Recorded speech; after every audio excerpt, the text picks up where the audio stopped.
Welcome to best student talent show. दोस्तों नमस्कार, मैं महेश कुमार। आप देख रहे हो नेशनल सनसनी न्यूज नेटवर्क का खास कार्यक्रम best student talent show. Best student talent show के मेगा ऑडिशन के स्पीच कंपटीशन को लेकर आज हमारी टीम पहुंची है DAV police public school Palwal में। देखने वाला रहेगा कैसा रहने वाला है आज डीएवी पुलिस पब्लिक स्कूल के बच्चों का स्पीच कंपटीशन। जिस भी बच्चे की स्पीच आपको अच्छी लगे उसके लिए वोट जरूर करें। केवल सब्सक्राइबर और फॉलोवर ही वोट कर सकते हैं, तो जो हमारे यूट्यूब चैनल पे देख रहे हैं हमारे यूट्यूब चैनल को सब्सक्राइब करें, और जो हमारे फेसबुक पेज पर देख रहे हैं हमारे फेसबुक पेज को फॉलो करें। जिस बच्चे की जितनी ज़्यादा वोट होंगी उस बच्चे की अपनी क्लास में उतनी अच्छी रैंक होगी, और जिस बच्चे की जितनी अच्छी रैंक होगी उस बच्चे की अपनी क्लास में उतनी अच्छी पोजीशन होगी। आइए देखते हैं कैसा रहने वाला है आज डीएवी पुलिस पब्लिक स्कूल के बच्चों का स्पीच कॉम्पिटिशन। सुप्रभात, मेरा नाम मानवी है। मैं कक्षा छठी की छात्रा हूँ। आज मैं आप लोगों के सामने एक कविता प्रस्तुत करने जा रही हूँ। मेरी कविता के शीर्षक है पशु पक्षी से प्यार। भगवान ने इंसान बनाया, फिर पशु पक्षी से इस प्रकृति को सजाया।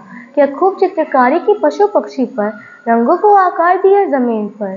संतुलित किया संसार हमारा भिन्न भिन्न पशु पक्षी द्वारा। पशु पक्षी हैं मित्र हमारे, बहुत कुछ हमको मिलता उनके द्वारे। दूध से हमको ताकतवर बनाते, ऊन से हमको ठंड से बचाते। इनसे जीवन में है खुशहाली, इनके बगैर ये जीवन है खाली। कुत्ता बिल्ली कौवा गाय, संग हमारे नाचे गाए। शेर चीता हाथी बंदर, रहते सब जंगल के अंदर। पंछी बन के तो उड़ गए, बस पीछे घोंसला अपना वो छोड़ गए। बचपन से वो आज देखो कहीं और जाकर और बड़े हो गए। उड़ते उड़ते ही पंख बड़े किए, और उड़ना भी वो उड़ते उड़ते ही सीख गए। पैदा हुए थे कईयों के साथ, बस आज सब साथ उनके छूट गए। पंछी ही तो है, देखो ना जानो क्या से क्या बन गए। कहाँ से कहाँ वो पहुँच गए। पशु पक्षी की रक्षा करनी है हमको, दुनिया की सुंदरता को बचाना हम सबको। धन्यवाद। Good morning to everyone. My name is Tarun Kumar Vashisht. I am from class 6, standing here to express my thoughts on the topic the history of India. India's history starts from the era even before we started writing, the Stone Age. In this age, people used to live in caves, gather fruits, hunt animals, etc. Indus Valley Civilization. It is known for its well-planned cities and impressive architectures. Came next the Vedic age, the age named before the four Vedas. The four Vedas and religious texts are still important today. People started farming and living in community. The caste system was born in this period. Now we move on the rulers of Magad kingdom like Chandragupta Maurya and Ashoka. They built strong armies, set up of laws, etc. Now the Gupta Empire, the golden age of India. It is called the golden age of India because in this period there was a great advancement in science, arts and literature. Aryabhatta gave the concept of zero in this period. Then India experienced many invasions. Mughals, one of the invaders, stayed and ruled India for many years. Impressive architecture like Taj Mahal were built in this period. Britishers, they came India in the 18th century. There was a quick emergence of unity. Our freedom fighters like Bhagat Singh and Rani Lakshmibai fought bravely. Finally, on 15th August 1947, we got freedom. India breathed the air of freedom. Now, India is one of the most greatest country. Thank you. Good morning everyone, my name is Tanvi. I am from class 6. Today I would like to express my views on the topic of the Indian Constitution. The Indian Constitution is the longest written constitution in the world. It is also called supreme law in India. The Indian Constitution was adopted on 26 November 1949. It came into force on 26 January 1950. The Constitution of India was prepared in 2 years, 11 months and 18 days. Dr. B.R. Ambedkar is the father of the Indian Constitution. There is a preamble on the first page of the Indian Constitution. The Indian Constitution provided rules and regulations for every citizen. No one in India can do something that goes against to the Constitution. Thank you. सुप्रभातम्, मम नामः जोयः अस्ति। अहं कक्षा षष्ठी पठामि। अहं भवतां श्लोकं वदामि। मम प्रथमः श्लोकः। अयं निजः परो वेति गणना लघुचेतसाम् उदारचरितानां तु वसुदेव कुटुम्बकम्। इसका अर्थ है यह मेरा है अथवा पराया है। जो लोग ऐसा सोचते हैं उनका हृदय छोटा होता है। जिनका हृदय बड़ा होता है वह संपूर्ण पृथ्वी को एक परिवार के समान मानते हैं।